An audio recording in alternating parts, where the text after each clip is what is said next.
It's always hard answering these questions because you can't be too specific because you don't want to do spoilers, but yeah. I don't care how you faked it. I want to know why. The one person he thought didn't matter at all to me was the one person that mattered the most. I think the first hit you get off him in the first episode is somebody who's very far from what you thought he was by the end of the third.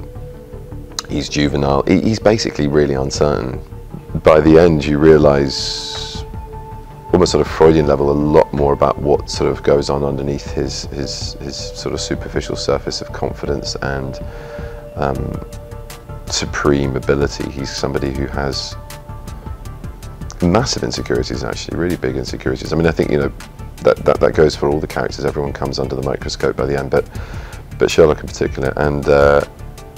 And yet, what doesn't kill us makes us stronger, and he doesn't get killed. I don't think that's giving anything away. Someone does get killed, though. He's got good taste in clothes and music, which helps. He's got good hygiene, that always helps.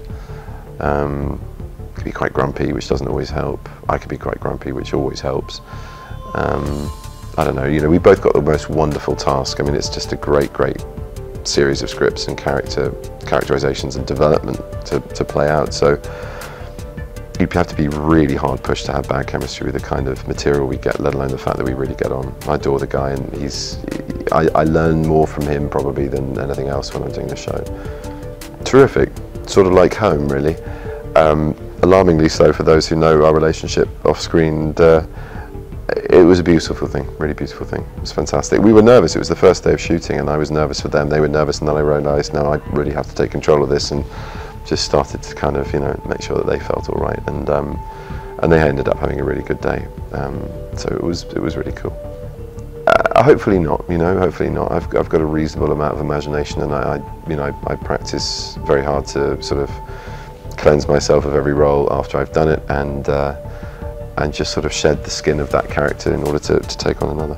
So I have a character that I'm drawn to and inspired by most, as in his traits are something that I would love to own myself, and that's Christopher Tietjens in Parade's End. I mean, he's just a sort of unfathomably generous and patient and almost drudgingly loyal and doggedly determined human being, and yet just sort of really quietly courageous for that. You would not be the first landowner to give up a house in town in protest against the new tax.